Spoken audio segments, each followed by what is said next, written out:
Pero bueno, podría decirse que en el 2014 empecé a querer conectarme con esa historia. Yo tenía las fotos de mis abuelos en el pueblo y empecé un taller de escritura. O sea, la película no nació tanto con forma de película, sino con forma de proyecto, diría casi de novela, que quedó trunca. Empecé un taller de escritura con Romina Paula y Cintia Dul, y ahí decidí trabajar con las fotos que tenía de ellos en el bosque.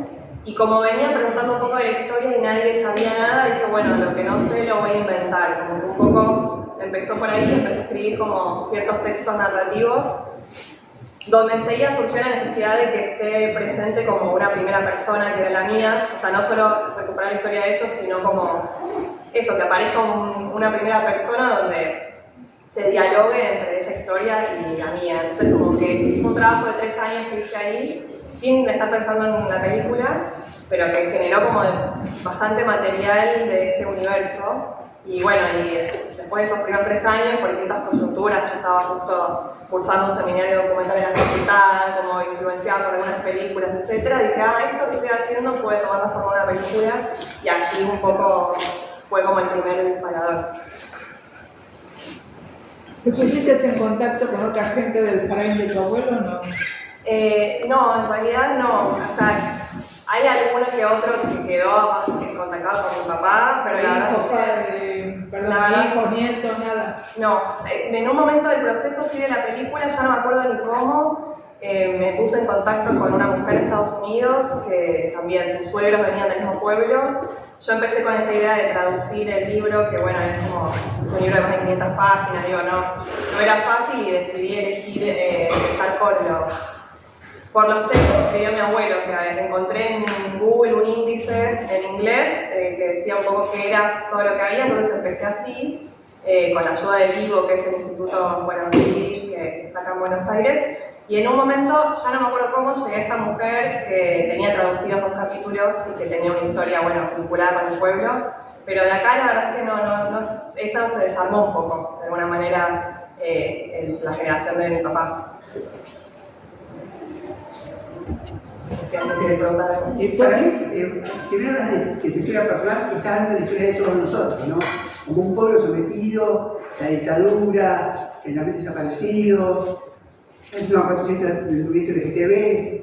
Creo que me gusta la visión de la historia que tenés, como esa visión de reconstruirlo todo el tiempo, ¿no? Sí, perdón. Sí, creo que hay algo como que busca la película que tiene que ver con hacerse preguntas, ¿no? Sobre ciertos como también relatos más hegemónicos, y como que buscar de alguna forma tratar de ponerse en el lugar del otro o de otros relatos y no dar por sentado algunas cosas de las que recibimos. ¿Y por qué suponen que tu padre y tu tío no aportaron nada sobre el tema? ¿Desinterés?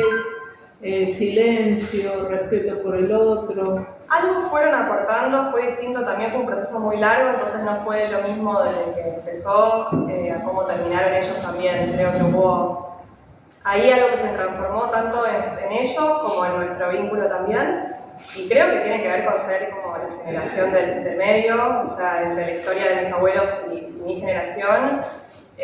Algo también por lo que empecé la película tenía que ver como cuando caí en la cuenta que mi papá nació 2 años después de que mis abuelos llegaron acá, habiendo vivido todo eso, y se crió en esa casa en Yiddish, y era como, ¿cómo habrá sido vivir en esa casa? O sea, qué experiencias, cómo te vas moldeando como tu identidad, y se traduce un poco en ese silencio que yo percibía siempre. Me emociono porque no ando emocionada. Como que es algo muy físico también, de darse cuenta de que había algo que cargaba en el cuerpo. Yo lo vi más en mi papá porque, conviví con él. Mi tío, desde que yo nací, vive afuera, entonces teníamos otro tipo de vínculo, pero que creo que los dos lo llevan a su manera, y que los dos fueron muy colaborativos a la hora de hacer la película y de contarme. O sea, son como bastante herméticos, pero también abren por otro lado, o sea, no es que no, pero creo que tiene que ver con eso, con esa necesidad de avanzar y de vivir en una casa que estaba esa carga. En Polonia, cuando fuiste a ver los boletines, decías judío como si fuera una categoría sexo y religión, y eras judío. Sí, o sea, era como que estaba como en la lista de información así de la burocracia en la que uno se mete en el ámbito escolar o estatal. Cuando fui, o sea, en verdad cuando planificamos el viaje a la escuela, el viaje a Polonia, yo sabía que tenía, bueno, nos habíamos contactado desde antes y que nos iba a recibir el alcalde y que querían que vayamos a la escuela, pero no sabía mucho qué iba a pasar ahí y de pronto llegamos a la escuela y nos habían buscado como esto, como todas las veces que en todas las actas aparecía el apellido y empezaron a leerlo con el alcalde ahí, todo lo que se ve en la película y de alguna forma era entrar a la historia desde otro lugar, ¿no? Como esta cosa más de cómo el Estado como que moldea también lo que está pasando ahí. Digo, era un pueblo que tenía eso como completamente como mayoría de personas judías, pero dentro de una escuela pública, o sea, yo estudié en la escuela pública, entonces como que ahí había también este diálogo de que no era solo, bueno, como digo en la película, solo Stolz y no Stoczek y qué pasaba ahí.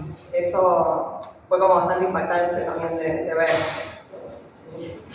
Dentro de lo posible que puedas comunicar, ¿cómo te modificó vos en lo personal esta búsqueda y poder, digamos, redondearla de esta manera?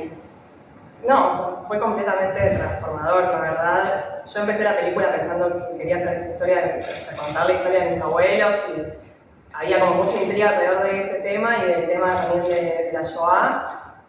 Había algo que me hacía ruido en torno a vivencias propias relacionadas con esto más de la narrativa de Estado de Israel, pero no había ni profundizado en eso, como que había algo ahí, pero no, o sea, la película me llevó a investigar mucho, leer películas, viajar varias veces, cosas que no se ven, que no quedaron, pero digo, empaparme más y a cambiar mi forma de ver, básicamente, sobre ese tema. O sea, me transformó como persona. ¿Cuándo terminaste de hacerla? La terminamos el año, o sea, así con toda la postproducción el año pasado. Sí. En el 2023, no, en el 2022 creo. Ahora dudo, porque fue como un proceso que no se termina nunca. Pero sí, a fines del 2022, me parece. Y la estrenamos el año pasado en el Buenos Aires.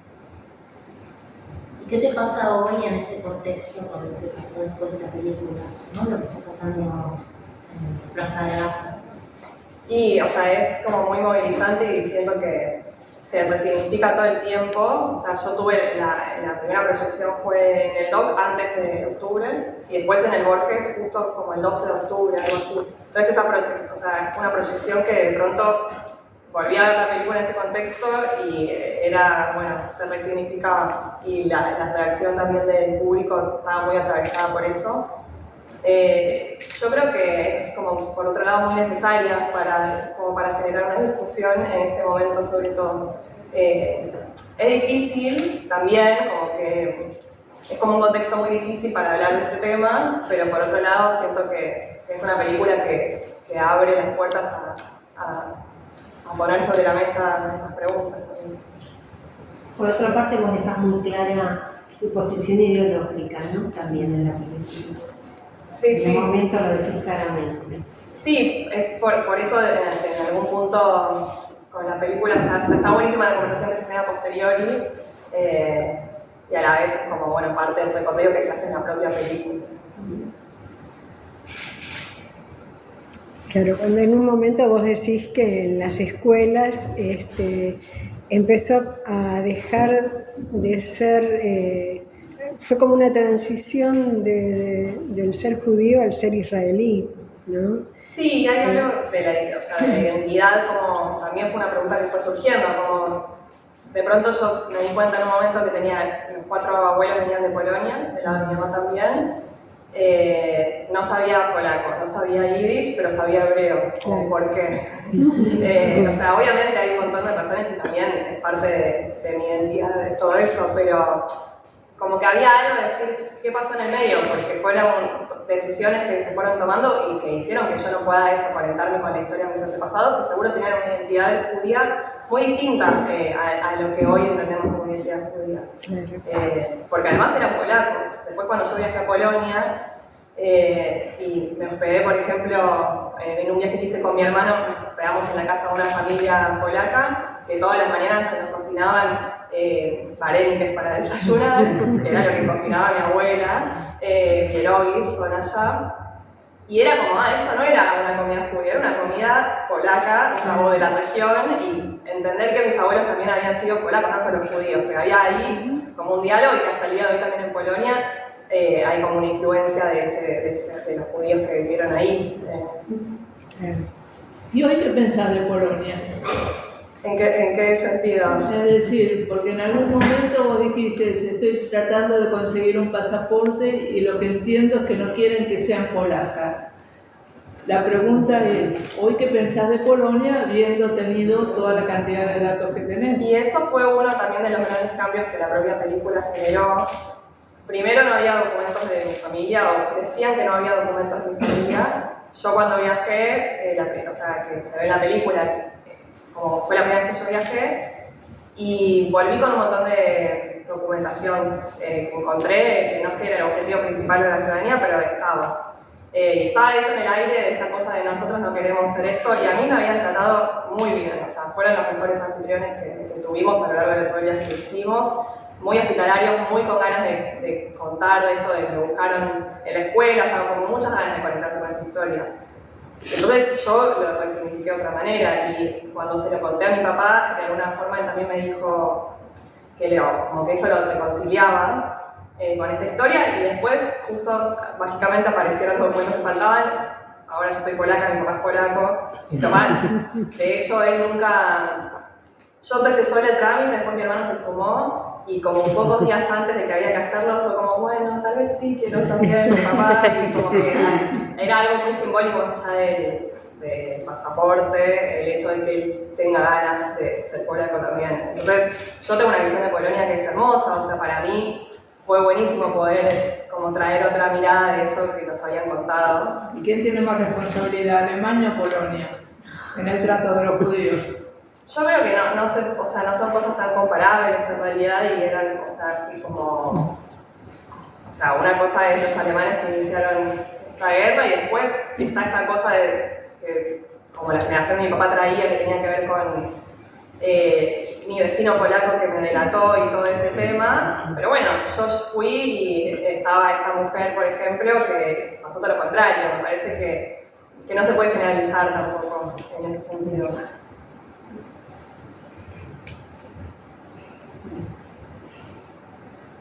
¿Cuántos familiares más perdieron tus abuelos en la Shoah?